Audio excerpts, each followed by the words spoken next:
अजीज़ दोस्तों, प्रोग्राम में स्वागत है आपका। आज मैं आपके सामने कुछ मौलवियों को एक्सपोज करना चाहूँगा और साथ में कुछ मुसलमानों के बारे में कुछ न्यूट्रल व्यूज़। इससे पहले दो खबरें आपके साथ शेयर करनी थी। भारत का एक बदबूदार इंसान अशोक स्वाइन स्वीडन में रहता है और विदेशी एजेंडे पे anti Hindu anti Bharat narrative चलाता है। इसका ओसीआई कार्ड रिन्यू नहीं हो रहा था तो इसने कोर्ट में अपील की थी, जहाँ पे भारत की सरकार ने साबित कर दिया कि ये एंटी इंडिया एलिमेंट है और इंडिया को नुकसान पहुंचाने की कोशिश करता है। तो बड़ी अच्छी बात है। मुझे अशोक स्वाइन ने आज से कई साल पहले ब्लॉक कर दिया था ट्विटर पे, जब मैंने इससे एक दो सवाल किए थे और बदतमीज़ी से मैं कभी आपके पता है कि बात नहीं करता, लेकिन इसने मुझे ब्लॉक कर दिया था क्योंकि जब आपके पास जवाब ना हो ना तो आप यही करते हो। तो बड़ी खुशी की बात है मैं तो हमेशा से कहता था कि ऐसे हेट प्रीचर को रोका जाए, बाय फोर्स तो बाय फोर्स सही। इसकी आखिरी ट्वीट जो मेरे सामने से गुजरी थी वो ये थी कि हिंदू सुपरमासिस्ट भूल जाते हैं कि एक ही शहज़ादा था जो इंग्लैंड ब्रिटिश कॉलोनियल जब इधर इंडिया में हमला कर रहे थे तो उस वक्त ये अकेला प्रिंस था जिसने उनसे जंग की थी, जिसका नाम है टीपू सुल्तान, जो कि एक मुसलमान था। बाकी सब ने सरेंडर कर दिया था और ब्रिटिश के साथ हाथ मिला लिया था। तो कितनी झूठी और बकवास ट्वीट है, इससे आप अंदाज़ा लगा लें इसकी नैरेटिव का, इसके माइंडसेट का कि किस लाइन पे चलता है। टीपू सुल्तान खुद एक इन्वेडर था। टीपू सुल्तान के बाप हैदर अली को खिलाफत की तरफ से हिंदुस्तान तो मतलब लावारिस था ना, तो खिलाफत जब मर्जी आती थी, जिसको मर्जी आती थी, कभी पटौदियों को तो कभी किसको, तो यहाँ पे ज़मीनें दे दी जाती थी, जागीरें दे दी जाती थी। तो ये तो खुद इन्वेडर था। नंबर दो ये कि ये ब्रिटिश इन्वेडर्स से लड़ रहा था तो फ्रेंच इन्वेडर्स की मदद भी तो ले रहा था। तो इसका और टीपू सुल्तान का सबको पता है कि मकसद भारत में इस्लाम को स्ट्रॉन्ग करना था, हिंदुओं का खात्मा था। ये किसको नहीं पता, साबित हो चुका है कई चीज़ों से। और इस हवाले से लास्ट बात मैं ये करूँगा कि इसने कहा कि और कोई इंडिया में उस वक्त नहीं लड़ रहा था, तो आपको मैं याद दिलाता चलूँ कि टीपू सुल्तान के ज़माने में इंडिया में सबसे बड़ी सरकार उस वक्त मराठा सरकार थी और छत्रपति शिवाजी महाराज और उनके बाद मराठा सरकार के लोगों ने अंग्रेज़ों का और ऐसे टीपू सुल्तान जैसे इन्वेडर्स का भरपूर मुकाबला किया निज़ाम हैदराबाद से। और ये वो बाकी निज़ाम हैदराबाद, बंगाल की सरकार, दक्कन की सरकार, सब अंग्रेज़ों के हाथों बिक गए थे। ये सब मुसलमान थे, चाहे वो मीर सादिक थे, मीर जाफ़र थे, निज़ाम हैदराबाद थे, सब अंग्रेज़ों के साथ मिल गए थे। तो ये जिस एंटी हिंदू नैरेटिव की बात कर रहे हैं सब झूठ और बकवास है। दूसरे एक और अशोक स्वाइन के भाई बहन हैं, राजदीप सरदेसाई और सागरिका, राजदीप की बेगम। सागरिका फ़ख्र से कहती थी कि मैं मैं कभी भी राज्यसभा की टिकट या लोकसभा की टिकट नहीं लूँगी क्योंकि किसी भी पॉलिटिकल पार्टी से। मैं आपको ये लिख के दे रही हूँ और मेरी ट्वीट को ये सेव कर लें। तो मैंने ये आज ट्वीट आपके सामने रखी है कि इनको ममता बनर्जी ने टीएमसी की टिकट पे राज्यसभा का मेंबर घोषित किया है। ये देखें, राजदीप सरदेसाई 2010 में ट्वीट कर रहे थे कि 8 बजे मैं आपके सामने प्रोग्राम रखूँगा कि राज्यसभा की बिक्री हो रही है, बिक रहा है और किस तरह राज्यसभा के टिकट खरीदी जा सकती है। सागरिका एक लेक्चर दे रही थी, उसमें वो कह रही थी 2018 में कि जर्नलिस्ट हमेशा इनको पॉलिटिकल और किसी पॉलिटिकल पार्टी की लॉयल्टी से दूर रहना चाहिए। कंप्रोमाइजिंग इंडिपेंडेंस ये सबसे गंदी चीज़ है जो वो अपने साथ करेंगे। हमें भारत की सिविल सोसाइटी को स्ट्रॉन्ग करना है, लिबरल डेमोक्रेसी को स्ट्रॉन्ग करना है, जस्टिस के लिए काम करना है। नेता तो सारे हम हमाम में नंगे होते हैं। तो ये इनका पॉइंट ऑफ व्यू था, जो आज जाहिर बकौल राजदीप सरदेसाई के बिके हैं या क्या है, किस कीमत पे इस। और वैसे भी आपको पता है राजदीप का और सागरिका का, और अगेन जिस तरह अशोक स्वाइन ने मुझे ब्लॉक किया हुआ है, ऐसे सागरिका ने भी मुझे कई साल पहले ब्लॉक किया हुआ था। और अगेन मैंने एक ही बार उससे कोई सवाल किया था पोलाइटली, लेकिन उन्होंने जवाब नहीं दिया बल्कि मुझे ब्लॉक कर दिया। तो सही है, इनकी मर्जी है। अजीज दोस्तों, यहाँ पे बात आ रही है मथुरा और काशी विश्वनाथ के मंदिरों की। इस सिलसिले में ये भारत के मुस्लिम हिस्टोरियन क्या फरमाते हैं, ज़रा आप ये देखिए। सर, मथुरा और काशी को लेकर सर इतिहास क्या है? क्या यहाँ पे मस्जिदों को तोड़ के सर मंदिर बनवाए गए थे? सर क्या कहता है इतिहास? नहीं, ऐसा था कि औरंगज़ेब के ज़माने में मथुरा में एक बहुत बड़ा मंदिर बना था। वीर सिंह बुंदेला जो जहांगीर के ज़माने में बड़े राजा थे बुंदेलखंड के, तो मंदिर तोड़कर उन्होंने मस्जिद बनाई औरंगज़ेब ने। और यही काशी विश्वनाथ के साथ बनारस में हुआ। वो इतना बड़ा मंदिर नहीं था, लेकिन बहरहाल तो इसमें तो दो राय नहीं है, ये तो तारीखों में ही लिखा गया है। अब ये कि वही बात जो अजीज दोस्तों, इसी हवाले से ये जो मस्जिदें इंक्रोच करके बनाई गई हैं मंदिरों के ऊपर, उस हवाले से पाकिस्तान के टॉप के मुफ्ती हैं मुफ्ती तकी उस्मानी। उन्होंने अभी कराची में एक ऐसी ही मस्जिद का मसला आया था जो किसी और की जगह के ऊपर कब्ज़ा करके बनाई गई थी, उसके हवाले से उन्होंने फतवा दिया था कि यहाँ पे किसी और की जगह पे किसी इंक्रोचमेंट पे और इवन सरकारी ज़मीन पे भी मस्जिद बनाना हराम है।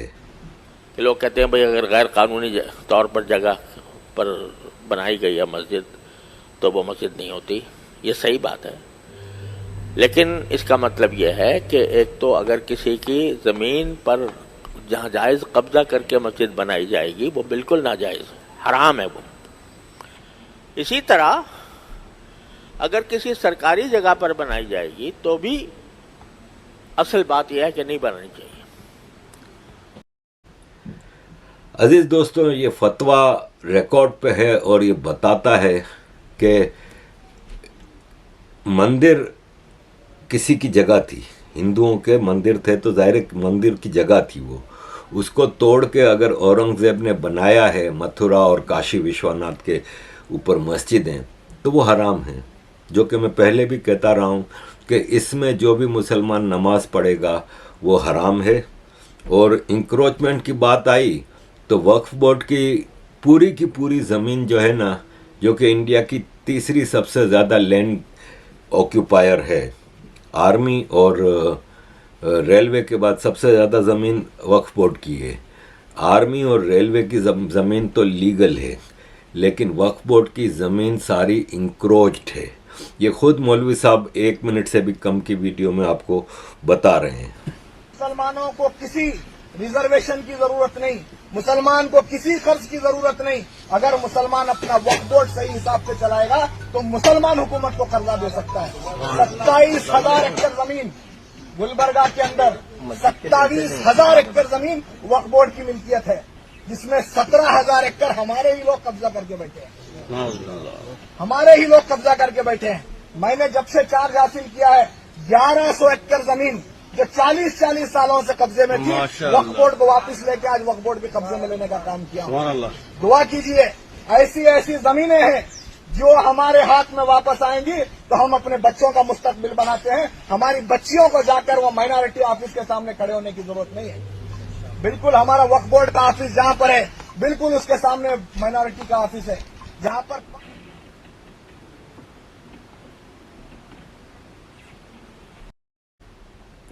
अब अजीज दोस्तों, यहाँ पे मैं आऊँगा जो उत्तराखंड में मामला चल रहा है। उत्तराखंड का मामला एक मदरसे को गिराने पर हुआ है। यहाँ पे मदरसे मस्जिदें ज़्यादातर बाप का माल समझ के जहाँ मर्जी आती है कायम कर दिए जाते हैं। देखें, भारत में भी ये होता है। आप मज़ार, मदरसे, मस्जिदें, आप मुझे ये बताएं कि कई ऐसे फ्लाईओवर्स हैं जिनके ऊपर, फ्लाईओवर के ऊपर किसी का मज़ार बना हुआ है। अब फ्लाईओवर तो कोई 200 साल पहले का नहीं है ना। फ्लाईओवर तो होगा 20 साल, 25 साल, 10 साल, 15 साल, 50 साल पुराना होगा ज़्यादा से ज़्यादा। और कितना पुराना होगा? उस पर मज़ार कैसे बन गया? वो तो किसी के बाप की ज़मीन नहीं, लेकिन बन गए हैं। रेलवे प्लेटफॉर्म्स पे मज़ार हैं। आपको जगह जगह मज़ार मिलेंगे। मैंने खुद अभी भारत में जो 7 हफ्ते गुजारे हैं, मैं हैरान होता था, ऐसी ऐसी जगहों पे मज़ार बने हुए हैं। कब्र बनाई, मज़ार बना दिया। तो ऐसे ही मज़ार बनते हैं, फिर मस्जिद बनती है, फिर मदरसा बनता है। मैं कराची में जब मेयर था, मैं ये वाक़या पहले सुना चुका हूँ। तो एक मस्जिद है, मस्जिद रहमानिया, जमशेद टाउन में। मस्जिद रहमानिया का इमाम था वो। मैं जब हम छोटे थे तो कराची में उधर ही जमशेद टाउन में रहते थे, तो मैं उस मस्जिद में नमाज़ पढ़ने जाता था। रमज़ान का एतकाफ़, जब आप मस्जिद में बंद हो जाते हैं आखिरी 10 दिन के लिए, एतकाफ़ भी किया था उसी मस्जिद में। मुझे वो मौलवी अच्छा लगता था। लेकिन बाद में जब कई सालों बाद मैं मेयर बन के गया, तो वो मौलवी मेरे पास आया था मिलने के लिए।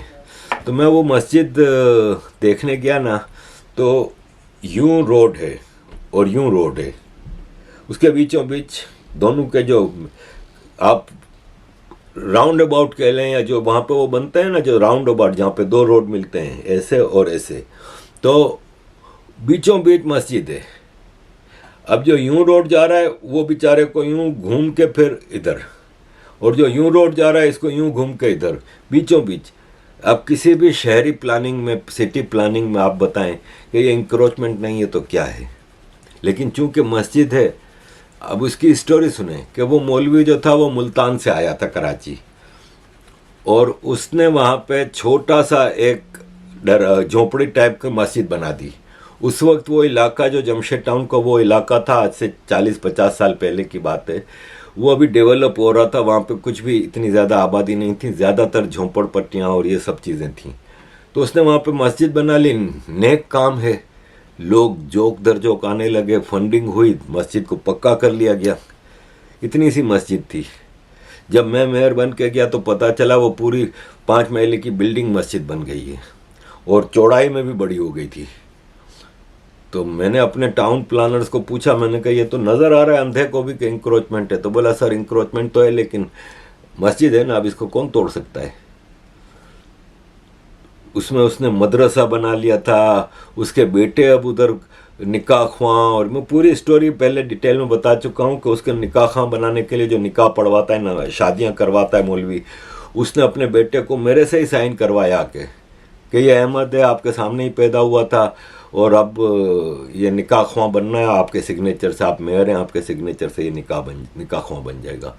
इस तरह इंक्रोचमेंट होती है। तो भारत में भी यही मोडस ऑपरेंडी होता है इंक्रोचमेंट का। ये वक्फ बोर्ड ने इसी तरह सारी ज़मीनें ली हैं, और ये मौलवियों ने हमेशा भारत के सेक्युलरिज्म का मजाक उड़ाया है और उसका नाजायज़ फ़ायदा उठाया है। जैसे हज सब्सिडी दी जाती थी, जो अभी मोदी सरकार ने कुछ साल पहले ख़त्म की है। हज सब्सिडी ये होती थी कि दुनिया का सबसे सस्ता हज है ना, वो भारत के मुसलमानों का होता था। सपोज़ पाकिस्तान में 10 लाख रुपए का होता था, तो भारत में 2 लाख रुपए का होता था। 2 लाख पाकिस्तानी रुपए के इक्वल करके, तो इतना सस्ता होता था, इसलिए कि गवर्नमेंट सब्सिडी देती थी। लेकिन सेक्युलरिज्म में सब्सिडी नहीं होती। सेक्युलरिज्म में किसी एक मज़हब को एक्स्ट्रा बेनिफिट नहीं दिए जाते।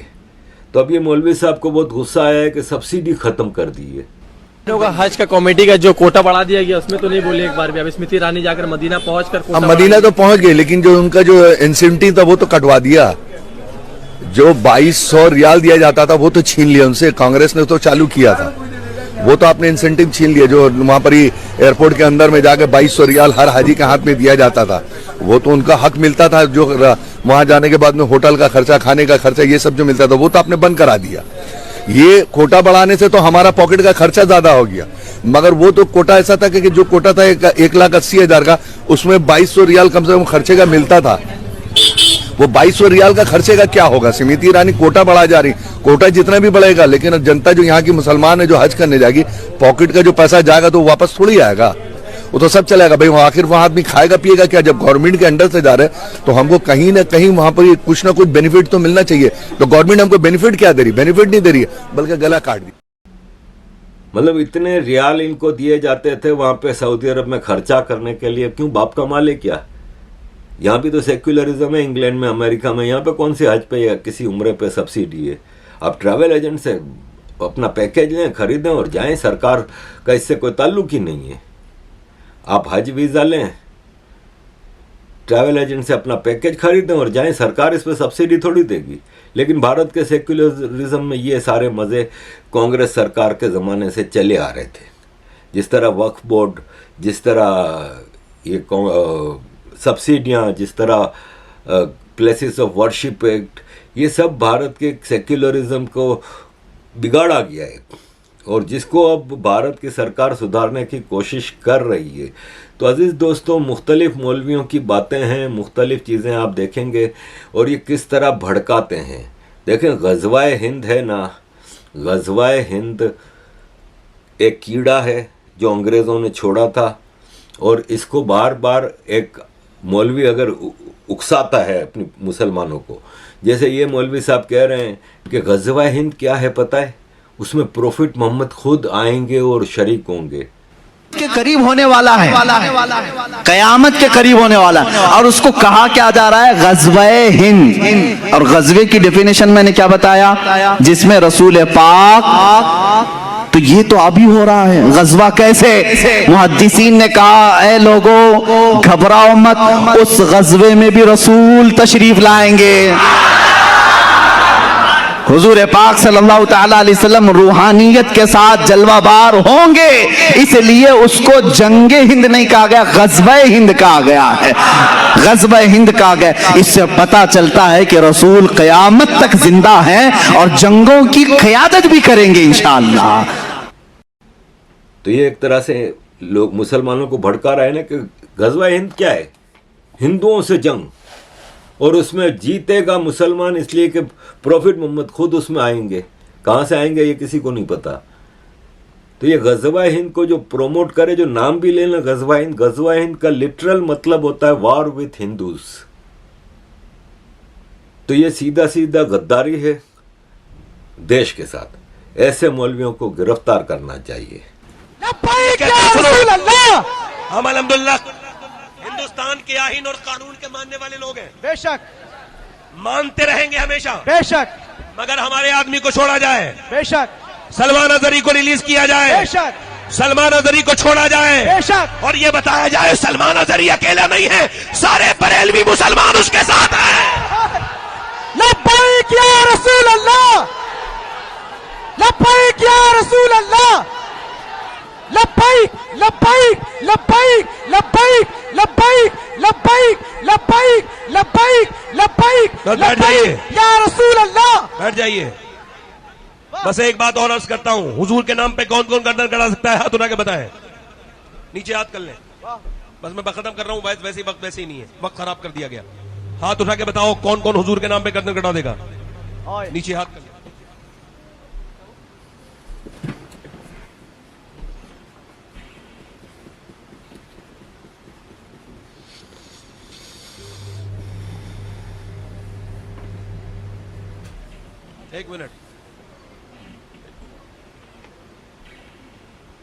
एक मिनट सुनो, मेरी तरफ देखें। एक मिनट, मैं, अरे छोड़िए, सही, मैं खत्म ही कर रहा हूं। हुजूर के नाम पे गर्दन कटा देंगे इंशाल्लाह। नीचे हाथ कर लें। जो हुजूर के नाम पे गर्दन कटा सकते हैं वो कुछ भी कर सकते हैं। तो कितने लोग ऐसे हैं जो हुजूर के नाम पे आज से दाढ़ी रखा लेंगे? वो खड़े हो जाए। बस जो पूरी दाढ़ी रखाए वो खड़े हो जाए। हुजूर के नाम पे जो पूरी दाढ़ी रखाए।